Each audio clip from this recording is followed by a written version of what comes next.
Salam Bapak Ibu yang terkasih di dalam Tuhan. Selamat berjumpa kembali di dalam ibadah online sore hari ini. Mari kita menyiapkan hati kita yang terbaik untuk kebenaran firman Tuhan.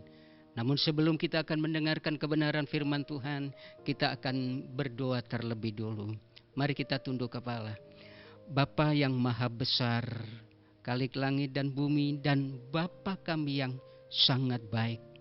Kami bersyukur sore hari ini kami masih bisa boleh beribadah dan mendengarkan kebenaran firman Tuhan.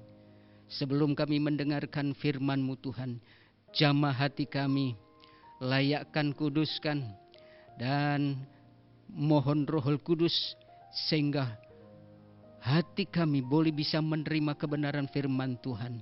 Oleh sebab itu mohon urapan-Mu Roh Kudus kepada hamba-Mu yang terbatas, urapi dengan urapan yang tidak terbatas itu. Sehingga kebenaran firman Tuhan bukan sekedar disampaikan oleh manusia, hasil dari pemikiran manusia, tetapi oleh kehendak dan pimpinan Roh Kudus. Terima kasih, kami mau sambut kebenaran firman Tuhan di dalam nama Tuhan Yesus. Amin.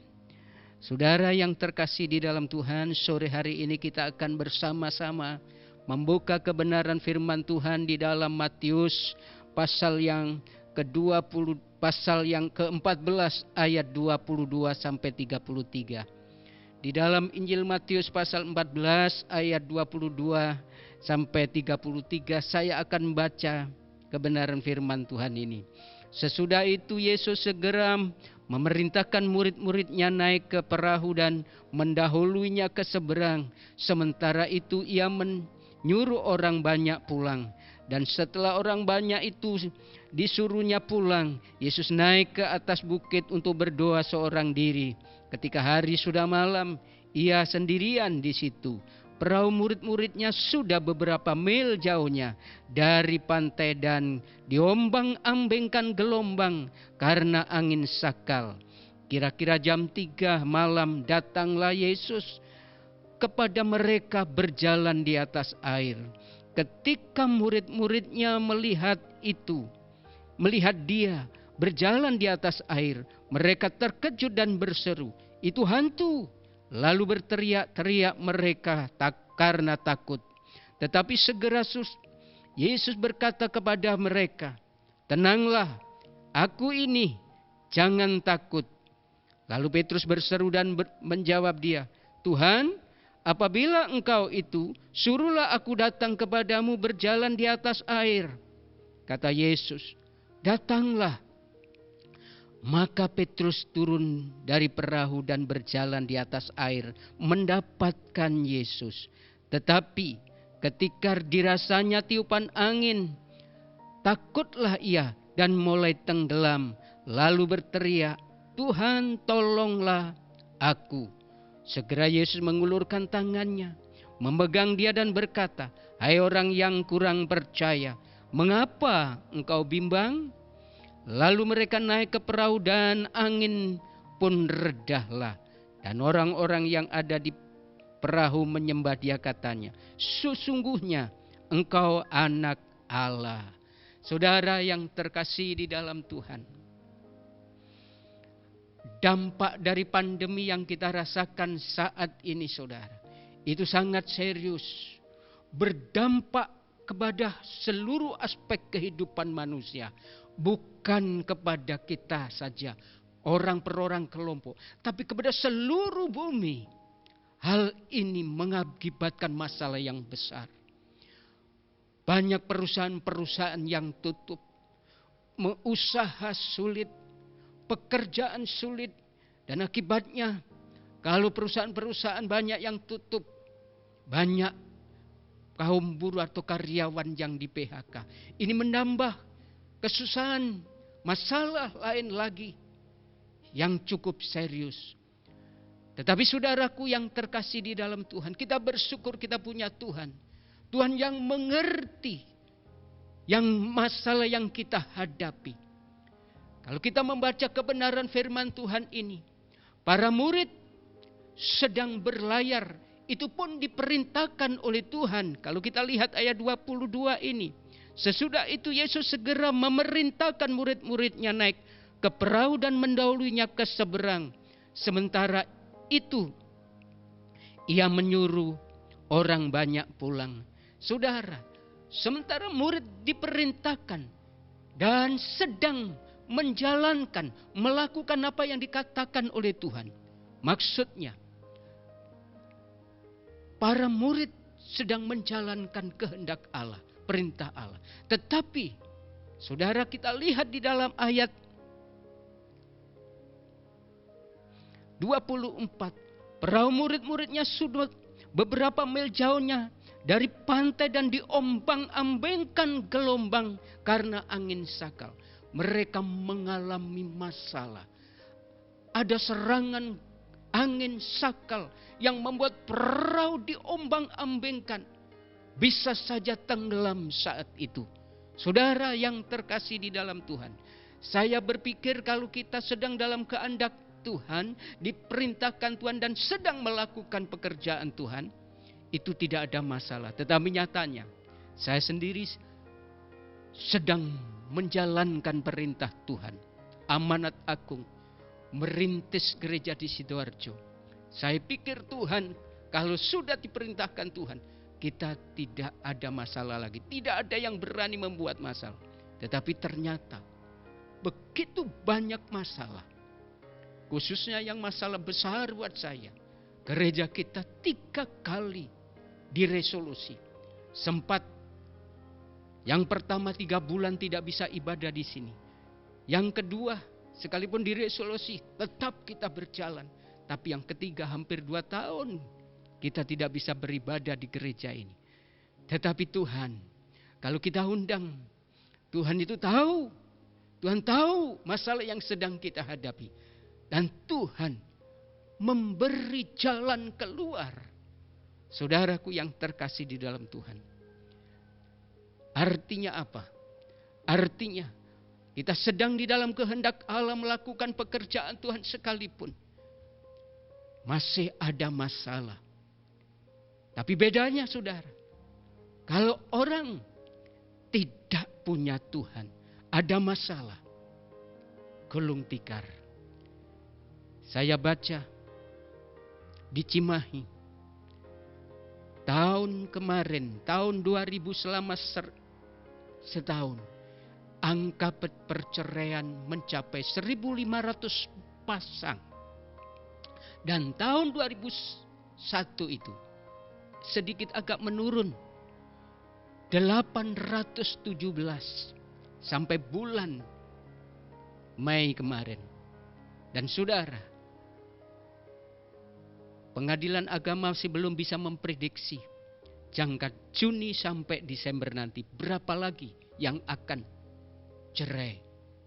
Saudara yang artinya bahwa dampak dari pandemi ini begitu banyak mengganggu bagi kehidupan manusia. Saudara yang terkasih di dalam Tuhan, ternyata perceraian yang sudah berhasil bercerai ini, kepala pengadilan mengatakan bahwa persoalan ekonomi yang paling besar. Karena banyak yang di PHK, pekerjaan sulit, gak jalan, ekonomi menjadi sulit. Ini yang menjadi pertengkaran demi pertengkaran dan akhirnya berujung perceraian. Saudara yang terkasih di dalam Tuhan, dampak pandemi begitu besar dan sangat serius. Tetapi kalau kita mendengarkan atau perhatikan kebenaran firman Tuhan, kalau kita di dalam kehendak Allah, apalagi sedang menjalankan apa yang dikatakan oleh Tuhan, anggap saja melakukan firman Tuhan, Allah tahu. Dan Allah atau Tuhan Yesus bukan sekedar tahu, tetapi Dia peduli. Dia menolong, Dia memberi jalan keluar. Bukan saja memberi jalan keluar, dan mereka mengalami mujizat. Karena Tuhan empunya kuasa yang sanggup mengadakan mujizat. Tapi bukan sekedar itu. Ada satu murid yang mewakili beberapa murid, saudaraku yang terkasih, yaitu Petrus. Bisa melakukan perkara-perkara yang ajaib. Perkara-perkara yang mustahil dilakukan oleh manusia. Saudara, itu sebabnya sore hari ini kita akan belajar dari seorang murid yang bernama Petrus ini. Kenapa Petrus bisa mengalami keajaiban-keajaiban dan melakukan perkara-perkara yang ajaib? Petrus bisa berjalan di atas air. Ini bukan mujizat biasa, saudara. Kalau orang sakit disembuhkan, dokter, obat-obatan banyak yang bisa menyembuhkan. Masalah keuangan banyak yang bisa memberi solusi. Tetapi kalau berjalan di atas air, saya percaya tidak seorang pun yang akan mampu, yang bisa. Apalagi yang menyuruh orang lain, menyuruh berjalan di atas air. Itu tidak bakal ada. Karena ini bertentangan dengan hukum alam. Tetapi Petrus bisa menentang hukum alam itu. Membalikkan kenyataan itu. Orang yang kalau berjalan di atas air pasti tenggelam. Tetapi ini bisa berjalan dengan baik. Saudara, ini yang akan kita pelajari bersama. Kenapa Petrus dan bagaimana Petrus melakukan itu? Yang pertama, saudara yang terkasih di dalam Tuhan, pastikan bahwa Yesus ada di tengah-tengah kita dulu. Itu pastikan yang pertama. Kita harus memastikan bahwa Tuhan Yesus ada di dalam kehidupan kita. Kita baca di dalam ayat 25. Kira-kira jam 3 malam datanglah Yesus kepada mereka berjalan di atas air. Ketika murid-muridnya melihat dia berjalan di atas air, mereka terkejut dan berseru, "Itu hantu!" Lalu teriak-teriak mereka karena takut. Saudara, Petrus pada saat kita ada masalah, Tuhan Yesus maksud saya, ada di tengah-tengah mereka. Tuhan Yesus datang di dalam kehidupan yang sedang menghadapi masalah besar. Saudara, kita harus pastikan Tuhan Yesus hadir dalam kehidupan kita. Itu sebabnya, saudaraku yang terkasih di dalam Tuhan, di dalam Mazmur pasal 105, Mazmur pasal yang ke-105, ayat yang ke-4 dikatakan seperti ini. Carilah Tuhan dan kekuatannya, carilah wajahnya selalu. Sudahkah kita setiap hari mencari wajah Tuhan di dalam doa dan kekuatannya? Mencari wajah Tuhan itu kita bisa berjumpa dengan Allah. Memang kita tidak bisa secara fisik melihat wajah Tuhan, tapi kita bisa merasakan hadirat Allah di dalam doa. Saudaraku yang terkasih di dalam Tuhan, firman Tuhan, carilah Tuhan dan kekuatannya. Carilah wajahnya selalu. Tuhan Yesus atau Rasul Paulus pernah mengatakan, janganlah jemu-jemu berdoa. Itu artinya, kadang-kadang kita memang seperti bosan. Kadang-kadang kita rasanya sudah malas berdoa dan berdoa. Apalagi kalau berdoa dan berdoa, seolah-olah tidak ada jawaban. Tidak ada jalan keluar yang diberikan oleh Tuhan. Karena kita hanya sekedar berdoa. Tetapi firman Tuhan katakan, carilah wajahnya selalu dan kekuatannya. Artinya sampai kita merasakan kuasa Tuhan yang kuat, kuasa Tuhan yang luar biasa hadir dalam kehidupan kita. Jangan sekedar rutinitas berdoa. Mari kita akan berdoa. Beberapa minggu ini, masa pandemi, masa boleh dikatakan lockdown kita karena tidak bisa ibadah di gereja. Khotbah saya sudah 3 kali ini kalau tidak salah. atau 4 kali. Saudara yang terkasih di dalam Tuhan, selalu mencari wajah Tuhan. Apakah kita tekun mencari wajah Tuhan? Tuhan Yesus sendiri awal-awal pelayannya mengajarkan kepada para muridnya untuk berdoa. Dan saudara tahu apa yang diajarkan? Dikatakan, Bapa kami yang di sorga, dikuduskanlah namamu, datanglah kerajaanmu, jadilah di bumi ini seperti di sorga. Tuhan Yesus mengajarkan agar kita berdoa terlebih dahulu, mendatangkan kerajaan Allah. Itu artinya sama dengan di dalam Mazmur pasal yang ke-105 ayat 4 ini. Carilah wajahnya, wajah Tuhan selalu. Ini lebih singkat, lebih simpel, carilah wajahnya.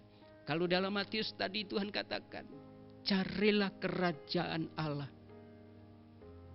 Datanglah kerajaanmu. Di dalam Matius 6 ayat 33, carilah kerajaan Allah serta kebenarannya. Saudaraku yang terkasih di dalam Tuhan, di dalam Yeremia pasal 33 ayat yang ketiga dia katakan seperti ini. Yeremia pasal 33 ayat yang ketiga. Berserulah kepadaku, maka aku akan menjawab engkau dan akan memberitahukan kepadamu hal-hal yang besar dan yang tidak terpahami, yakni hal-hal yang tidak kau ketahui. Saudara, di sini dikatakan, berserulah kepadaku, maka aku akan menjawab engkau dan akan memberitahukan hal-hal yang besar dan yang tidak terpahami, yang tidak kita ketahui. Saudaraku yang terkasih di dalam Tuhan, Tuhan bukan sekedar mau menjawab doa kita, tapi akan memberitahukan hal-hal yang besar yang kita tidak tahu. Saudara, Tuhan akan memberikan jalan keluar yang luar biasa kalau kita berseru kepadanya. Oleh sebab itu saudaraku yang terkasih di dalam Tuhan, pastikan kita tiap hari mau mencari wajah Allah, mau berdoa, dan bukan sekedar mencari wajah Allah dan merasakan kekuatannya. Di dalam Mazmur pasal yang ke-105 tadi dikatakan, carilah Tuhan dan kekuatannya, dan carilah wajahnya. Kita harus mencari wajah Tuhan sampai kita merasakan hadirat Allah. Yang kedua, mendengar perkataan Tuhan Yesus. Dalam ayat 29 kita kembali kepada Matius. Kepada Matius pasal yang ke-13 tadi, 14 tadi.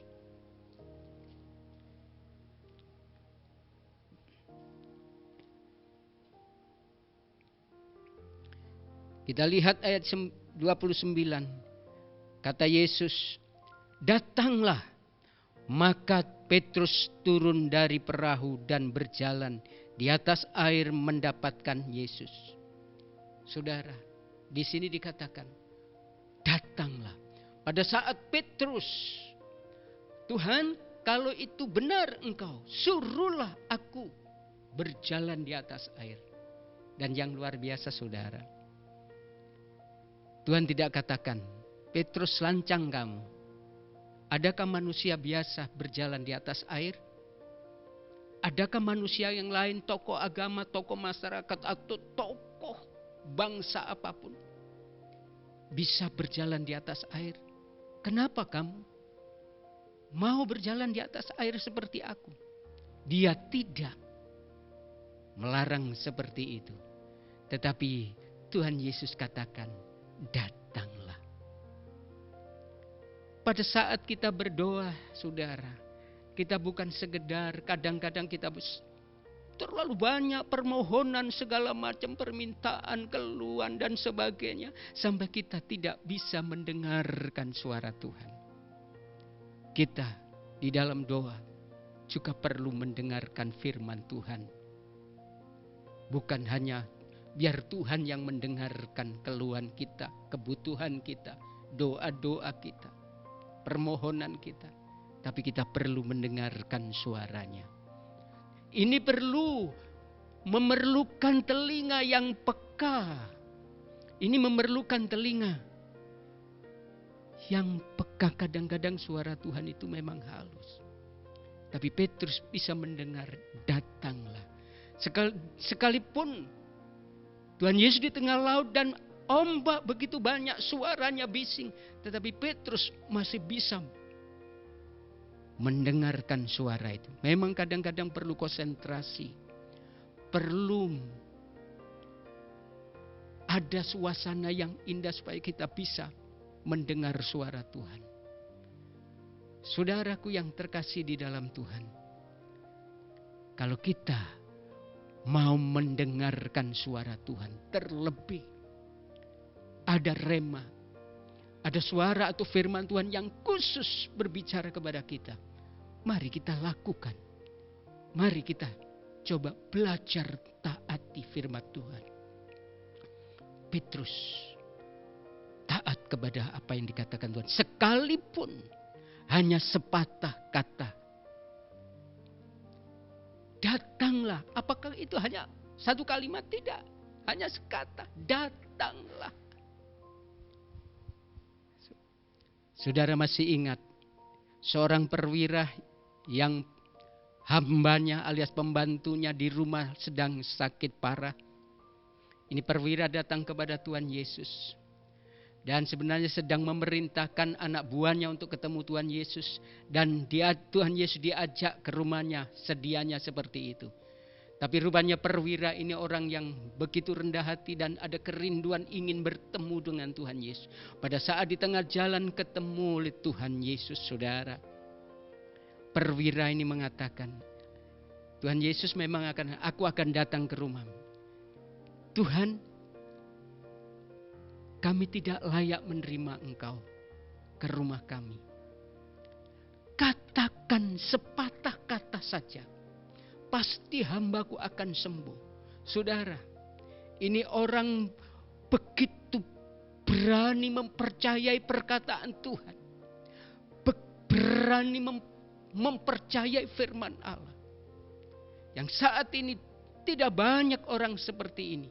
Bahkan dalam Alkitab di dalam Lukas 17 itu juga dikatakan, saya belum menemukan iman yang sebesar ini di antara orang Israel. Sekalipun orang Israel adalah umat pilihan Allah. Saya baru kali ini melihat orang yang punya iman yang sebesar ini. Saudaraku yang terkasih di dalam Tuhan, kita harus belajar.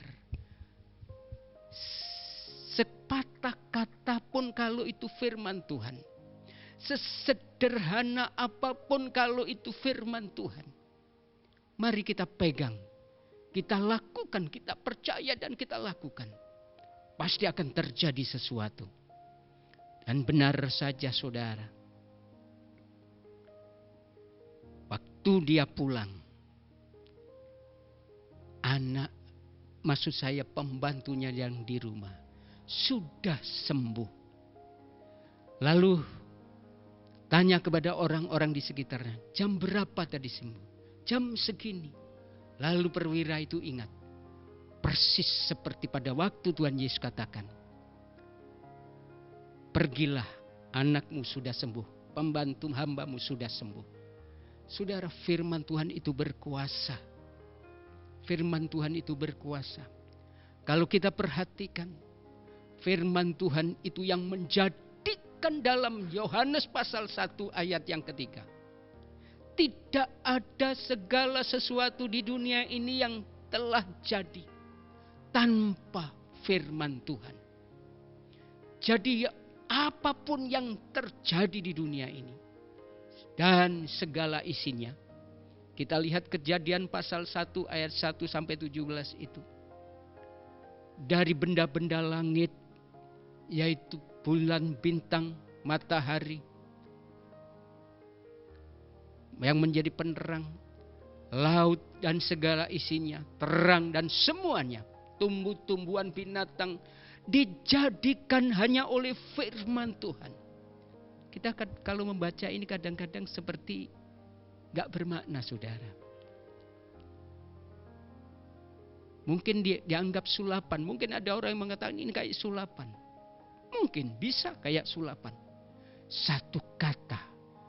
Hai terang, jadilah terang. Maka terang itu jadi, saudara.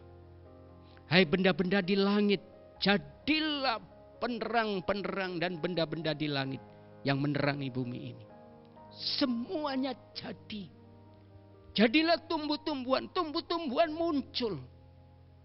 Betapa berkuasanya firman Tuhan ini. Orang-orang yang mengalami mujizat, orang-orang yang mengalami kuasa Tuhan yang luar biasa di dalam hidupnya, dan akhirnya menjadi orang yang hebat, orang yang terhormat, orang yang luar biasa, karena berani mempercayai firman Tuhan. Coba kita lihat di dalam Roma pasal yang keempat ayat 17, di sini dikatakan, Roma pasal yang keempat ayat 17, seperti ada tertulis, engkau telah kutetapkan menjadi bapa banyak bangsa di hadapan Allah yang kepadanya ia, yaitu Abraham, percaya, yaitu Allah yang menghidupkan orang mati dan yang menjadikan dengan firman-Nya apa yang tidak ada menjadi ada. Abraham kepada firman Tuhan begitu percaya, saudara. Karena percaya inilah, saudaraku yang terkasih di dalam Tuhan, hidupnya mengalami mujizat-mujizat Allah yang luar biasa. Tuhan angkat begitu luar biasa hidupnya.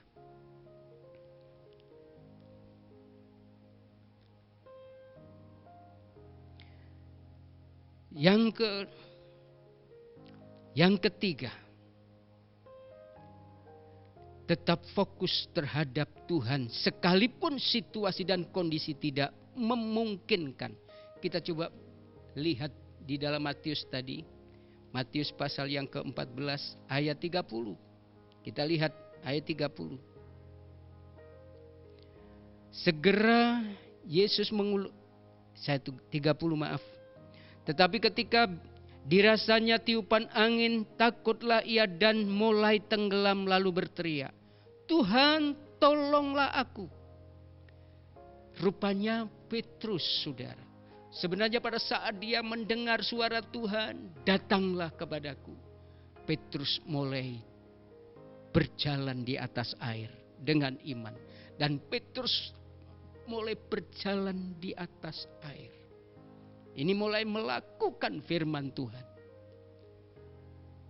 Kalau kita mendengar firman Tuhan dan terus melangkah, setelah mendengar firman Tuhan lalu melakukan, itu yang mendatangkan mujizat. Saudaraku yang terkasih di dalam Tuhan, di dalam kebenaran firman Tuhan, sekalipun berat, sekalipun tidak mungkin, sekalipun itu mustahil. Contohnya Nuh, saudara. Di dalam Kejadian pasal yang ke-6 ayat 22. Nuh di pegunungan, bukan di pantai ini, saudara. Nuh di dataran tinggi disuruh membuat perahu. Nuh tidak bilang begini, Tuhan, ini kan dataran tinggi. Ini di pinggir hutan di dataran tinggi. Kenapa saya harus kau suruh membuat perahu? Dia tidak menolak seperti itu, saudara. Kalau saudara baca di dalam Kejadian pasal yang ke-6 ayat 22. Setelah Tuhan perintahkan, no, kamu buat perahu, bahtera.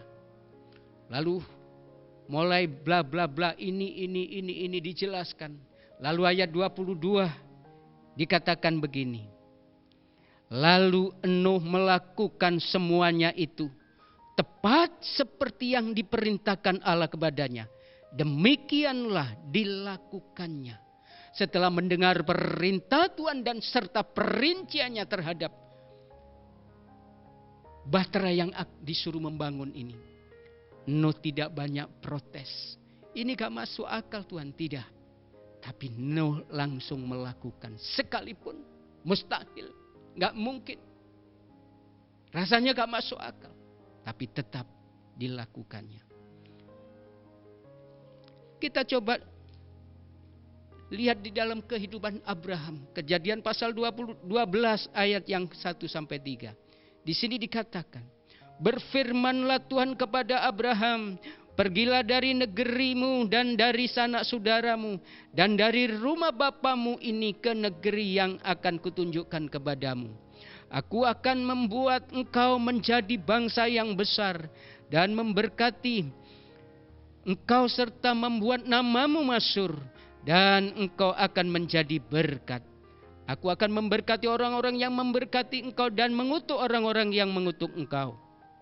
Dan olehmu semua kaum di muka bumi akan mendapat berkat. Perhatikan ayat yang keempat. Lalu pergilah Abraham seperti yang difirmankan Tuhan kepadanya. Saudaraku, Abraham sebenarnya enak. Orang tuanya sudah berhasil menjadi tokoh di sini. Dia mau minta apa saja kepada orang tuanya. Anggaplah masa depannya sudah terjamin, hidupnya sudah enak. Tetapi saudara, waktu mendengar firman Tuhan, pergilah dari negerimu dan dari sanak saudaramu dan dari rumah bapamu. Ini ke negeri yang akan kutunjukkan kepadamu. Di situ tidak akan kutunjukkan ke negeri yang bagus, ke negeri yang hebat, yang subur makmur. Ndak saudara. Nuh disuruh pergi dan tidak tahu kemana sebenarnya diperintahkan Tuhan. Tidak ditunjukkan oleh Tuhan. Dan Nuh sedang hidup mapan enak karena orang tuanya sudah kaya. Tapi karena disuruh Tuhan, Nuh tidak protes. Tuhan, saya sudah senang ada di sini. Masa depan saya sudah baik, sudah terjamin semuanya. Gak perlu susah-susah, kerja gak perlu susah-susah. Pembantu ada, karyawan banyak. Saya sudah hidup enak. Tetapi karena diperintah Tuhan, sekalipun disuruh pergi dan tidak tahu pergi negeri mana, Nuh berangkat juga. Saudaraku yang dikasih Tuhan, bukan hanya itu saudara. Kalau saudara baca di dalam Kejadian pasal 22, Nuh baru mendapat anak yang dijanjikan selama hampir 100 tahun karena Ishak lahir itu di umur 100 tahun saudara. Bayangkan di umur yang 100 tahun punya anak, lalu anak lagi lucu-lucunya. Saudara, mungkin umur 8-10 itu masih menyenangkan. Lalu disuruh mempersembahkan. Kalau dipersembahkan untuk menjadi hamba Tuhan, menjadi nabi, tidak masalah. Tetapi dipersembahkan untuk disembelih, saudara. Bayangkan. Tapi Abraham tidak pernah protes, tidak pernah mengeluh. Dia tidak mengatakan seperti ini. Tuhan, buat apa Tuhan janji-janji memberi anak kepada saya? Setelah sekian puluh tahun, bahkan hampir 100 tahun kami menunggu dan baru janjimu kau berikan. Sekarang kau minta kembali. Dan cara memintanya sangat kejam. Disuruh menyembelih. Nuh tidak protes seperti itu. Nuh melakukan sekalipun berat hati. Sekalipun susah untuk dilakukannya. Sekalipun susah diterimanya. Karena ini pertama gak masuk akal. Kedua terlalu kejam seolah-olah. Saudara, Abraham tidak protes. Tadi dari masa depan yang sudah baik, dalam keluarga yang baik, disuruh pergi ke yang tidak tahu negeri mana, nanti harus makan apa, bagaimana masa depannya, bagaimana istrinya. Saudara tidak protes, sekarang anaknya diminta. Kalau saudara perhatikan, Nuh melakukan seperti yang diperintahkan Tuhan. Petrus pada saat dia gagal mencari ikan dalam Lukas pasal 5. Semalam-malam mencari ikan, gagal total, 1 ekor pun tidak didapat. Tiba-tiba setelah mendengar khotbah Tuhan Yesus, lalu Tuhan Yesus perintahkan, Petrus, bertolaklah ke tempat yang lebih dalam, tebarkanlah jalamu. Petrus memang sempat ngomong, Tuhan, sudah semalam suntuk, saya tidak. Tapi karena Engkau yang menyuruhnya, saya akan lakukan. Dia memang sudah tahu, hari itu memang hari, boleh dikatakan hari sial.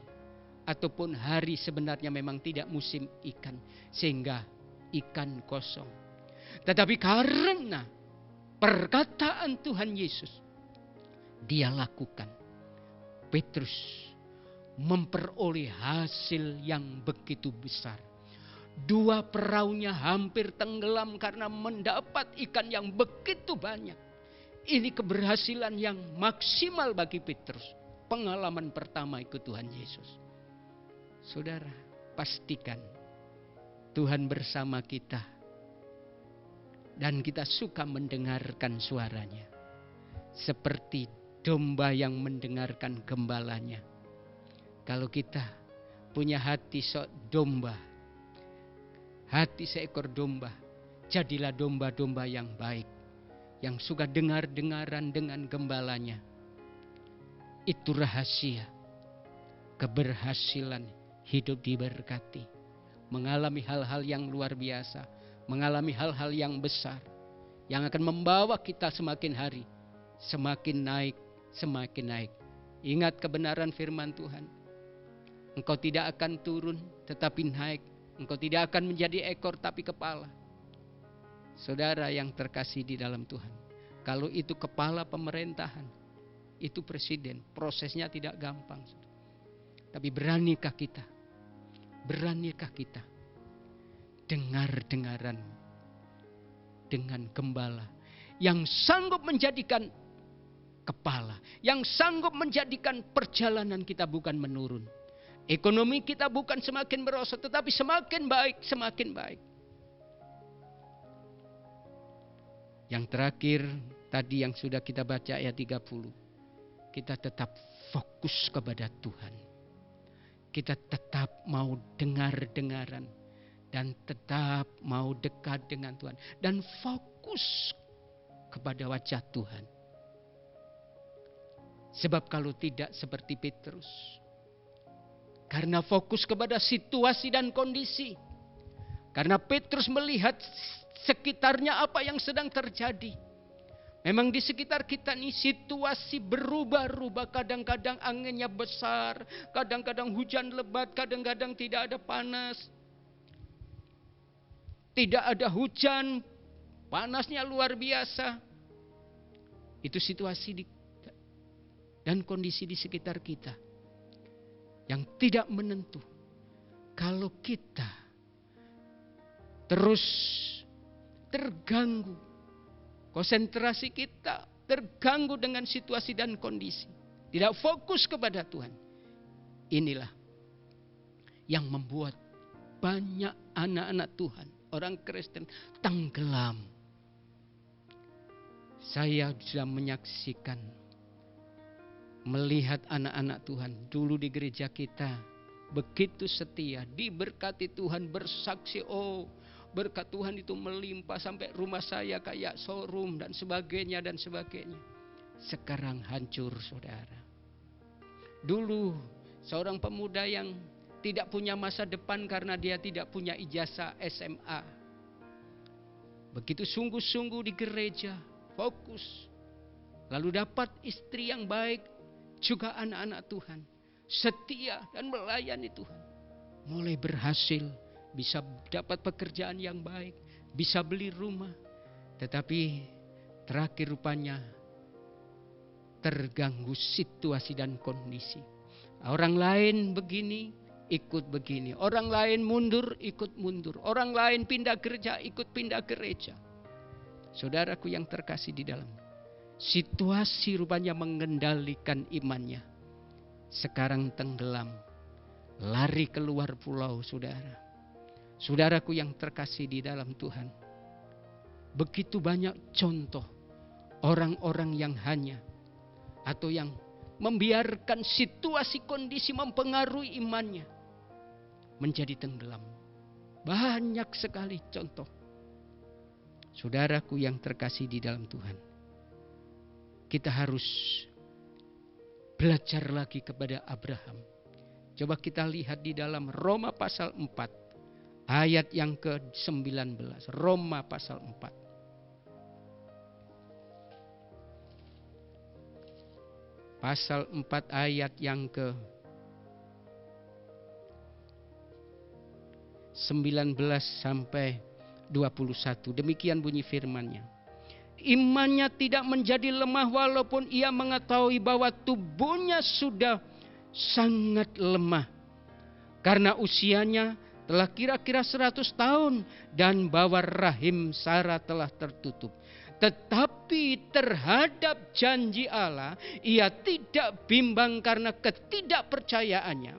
Malah ia diperkuat oleh imannya dan ia memuliakan Allah. Dengan penuh keyakinan bahwa Allah berkuasa untuk melaksanakan apa yang telah ia janjikan. Kita belajar dari Abraham. Situasi dan kondisi itu bisa dari luar. Seperti Petrus lihat angin, lihat gelombang mulai tinggi. Dia mulai berpikir, kalau berjalan di atas lain ada gelombang seperti ini, tenggelam ya apa? Tenggelam betul, saudara. Imannya mulai dikuasai situasi. Ada yang dari dalam diri sendiri. Abraham sudah umur 100 tahun, bayangkan. Istrinya 75 tahun. Bayangkan saudara. Dua-duanya sudah secara fisik dari dalam. Sudah tidak memungkinkan. Iya ya aku tuwek gini masuk bisa punya anak. Sarah pun juga berpendapat seperti itu. Wis koyok ngene masuk masih bisa punya anak. Mungkin saudara sekarang sudah cukup umur. Sudah 50, 60 barangkali. Atau mungkin 70. Wah, saya sudah tua, gak mungkin bisa berhasil kayak dulu waktu masih muda. Bisa mencapai ini, bisa mencapai itu. Mungkin seperti itu. Tapi ketahui saudaraku yang kalau saudara masih memiliki iman, percaya dan fokus kepada janji Tuhan, firman Tuhan. Sekalipun kelihatannya sudah terlambat, saya sudah tua kayak Abraham, tua kayak Sarah. Gak mungkin punya anak. Saya mungkin gak bisa berhasil karena saya sudah tenaga lemah dan sebagainya. Barangkali seperti itu. Tetapi kalau kita tetap mempercayai firman Tuhan, kita tahu di usianya yang 100 tahun Abraham mulai diberkati. Orang Israel sekalipun kaya kalau belum diberkati anak, mereka masih dianggap gagal, saudara. Oleh sebab itu saudaraku yang dikasih Tuhan, mari kita fokus kepada Tuhan. Jangan mudah dipengaruhi, diombang-ambingkan, melihat situasi kondisi. Melihat jemaat yang lain ada yang pindah, melihat jemaat yang lain kecewa, ikut kecewa. Kalau seperti itu, saudara tidak akan menghasilkan apa-apa. Apalagi bisa melakukan perkara-perkara yang mustahil. Mari kita menguatkan hati kita sendiri. Berkomitmen terhadap diri sendiri. Aku tak hanya memandang kepada Tuhan Yesus saja. Hanya mau mandang Tuhan. Saya enggak mau mandang orang lain, siapapun, hamba Tuhan, majelis gereja, diaken, para song leader, singer, teman-teman gereja. Biar mereka bagaimana, saya akan melihat Yesus saja.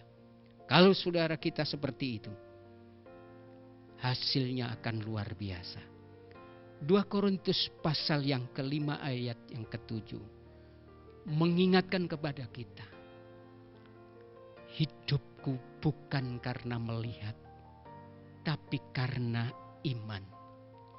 Jangan kita ini melihat itu, situasi ini, situasi itu menjadi lemah. Pandemi, terus terang saudara, saat ini sangat mengerikan, menakutkan. Di jalan raya ini setiap hari, ini agak reda sedikit. Beberapa minggu yang lalu setiap hari bisa 25 sampai 30 itu mobil ambulan yang membawa jenazah. Hari ini saya hanya mendengar ada mungkin kalau tidak 4-5 tadi saya perhatikan. Sudah ada agak reda. Di belakang kampung saya ini 1 hari saudara. Di RT 1, 6 orang meninggal 1 hari. Mengerikan. Kalau kita melihat seperti itu, iman kita menjadi kecil. Menjadi takut, menjadi kecut. Tawar hati. Berbahaya saudara. Sangat berbahaya. Kita harus tetap memegang janji Allah. Firman Tuhan 3 minggu yang lalu saya sampaikan. Kalau kita menuruti firman Tuhan dan suka menantikan Tuhan, Tuhan akan melindungi dalam situasi apapun yang sulit, yang menakutkan, yang berbahaya. Kita tetap dilindungi. Amin. Oleh sebab itu saudara, biarlah kebenaran firman Tuhan sore hari ini mengingatkan kembali kepada iman kita. Mari kita tetap fokus. Mengingatkan kembali kepada kita. Memastikan bahwa kita setiap hari bersama Tuhan. Kita disertai oleh Tuhan. Itu sebabnya kita terus tekun mencari wajah Tuhan. Kita memandang wajahnya, bukan memandang orang lain. Bukan memandang situasi dan kondisi. Tapi memandang wajah Tuhan. Kita akan bisa melakukan perkara-perkara yang ajaib. Melakukan perkara-perkara yang besar. Orang lain tidak bisa. Tapi kita akan diberi kemampuan. Berkuasa oleh Tuhan untuk bisa mencapai hal-hal yang besar. Mari kita berdoa. Bapa yang maha baik. Kami bersyukur sore hari ini buat kebenaran firman-Mu. Tapi sebelum kebenaran oh Tuhan, kami mengakhiri ibadah ini, kami minta Roh-Mu menolong kami, menguatkan iman kami. Kuasa-Mu menjamah iman kami kembali, agar kami tetap fokus, tetap kuat, tetap memandang kepada Yesus. Sehingga di masa-masa yang berat ini, kami tetap akan bukan sekedar eksis, tapi kami akan melakukan perkara-perkara yang besar. Tuhan akan lindungi, Tuhan akan selamatkan dari bencana apapun. Gelombang apapun. Tuhan sanggup redakan. Tuhan akan terus lindungi anak-anak-Mu dari gelombang pandemi ini.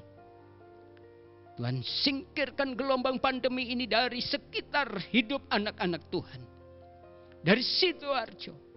Biarlah anak-anak Tuhan selalu dilindungi, diselamatkan.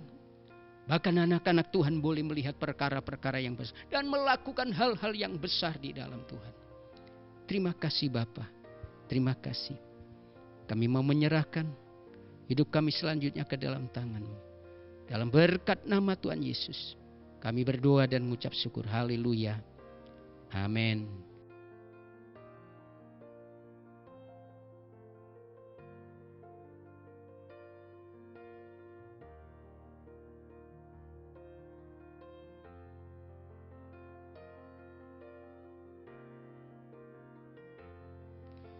Bapak Ibu yang terkasih di dalam Tuhan, mari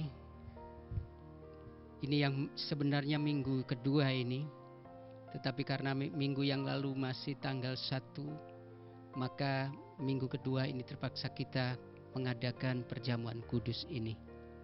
Ini penting saudara, kita lakukan.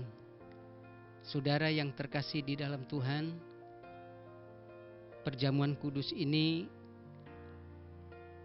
adalah memperingati kematian Tuhan Yesus.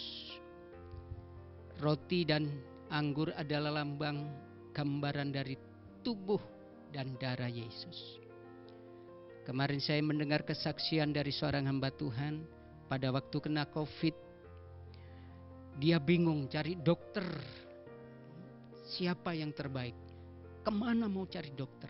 Dia berdoa. Tapi Tuhan berbisik dalam hatinya. Dia merasa, kenapa kamu bingung dokter? Kenapa kamu tidak ngambil perjamuan kudus saja? Saudaraku yang dikasih Tuhan, ibu ini, bapak ini taat. Keluarga ini taat. Sekeluarga karena keluarga hamba Tuhan maka mengadakan perjamuan kudus. Selesai perjamuan kudus, dia minum anggur terasa panas di dalam tenggorokan dan perutnya. Dan besok pagi, keluarga ini seluruh keluarga sudah sembuh. Dan banyak pengikutnya, anak buahnya mengikutinya, mengalami kesembuhan dari COVID. Malam hari ini, mari kita dengan iman, darah Tuhan Yesus dan tubuh Tuhan Yesus mengangkat segala beban, kelemahan, bahkan sakit penyakit dalam tubuh kita.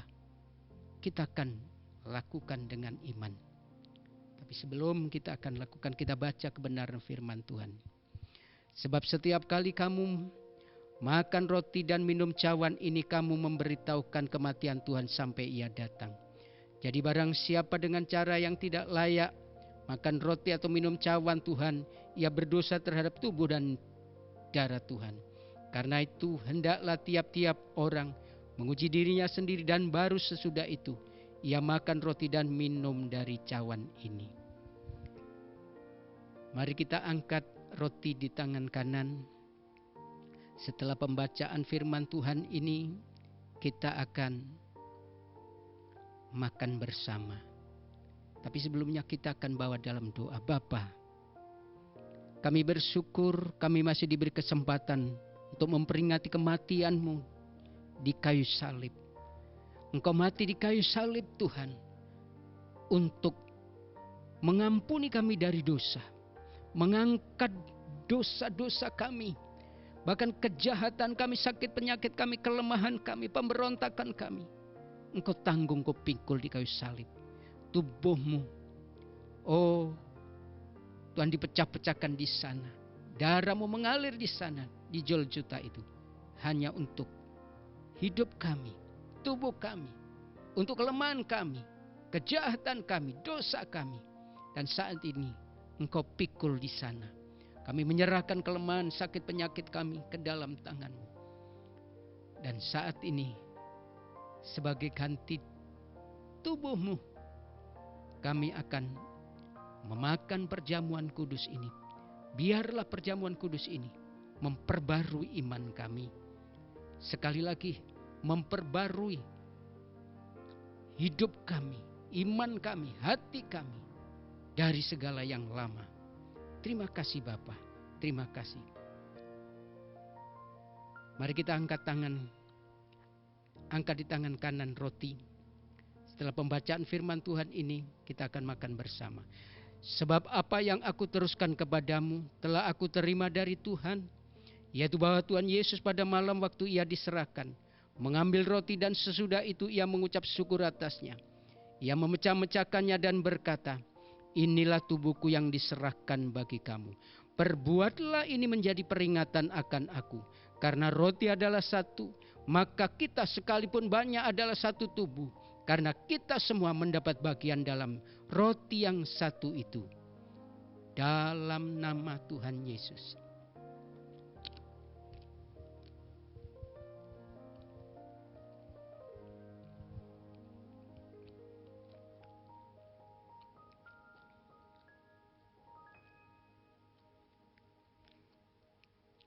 Cawan kita angkat di tangan kanan. Demikian juga ia mengambil cawan sesudah makan, ia berkata, cawan ini adalah perjanjian baru yang dimateraikan oleh darahku. Perbuatlah ini setiap kali kamu meminumnya menjadi peringatan akan aku. Bukankah cawan pengucapan syukur yang atasnya kita ucapkan syukur adalah persekutuan dengan tubuh Kristus? Yang percaya katakan amin.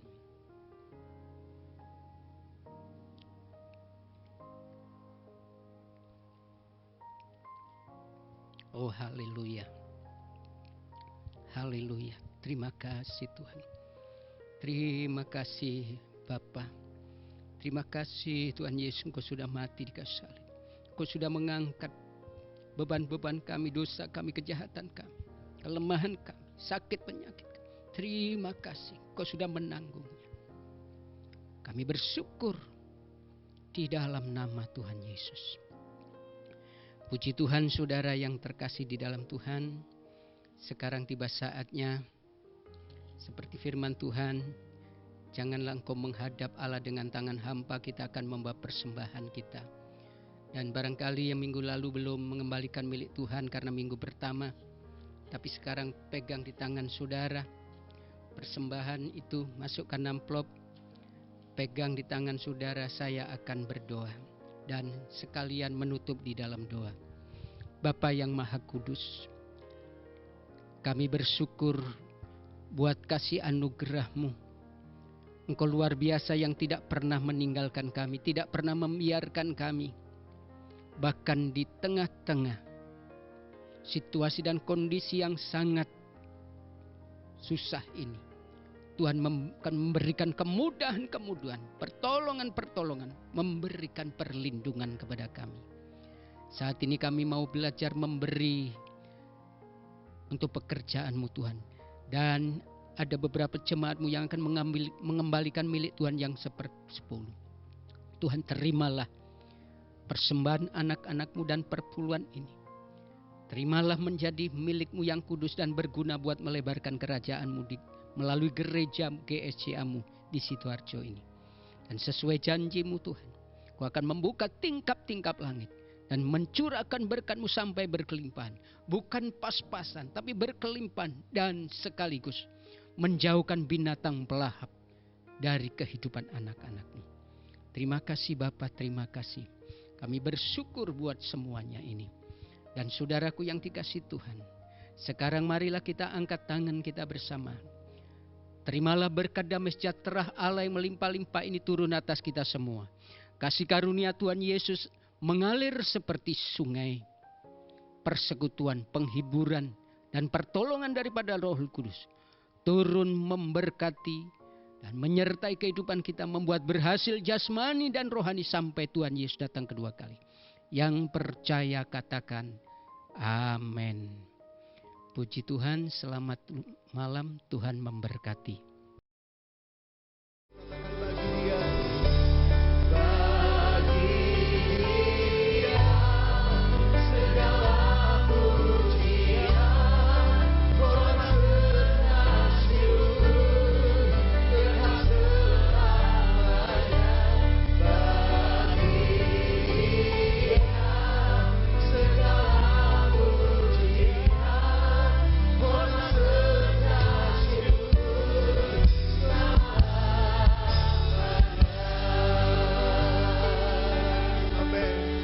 Katakan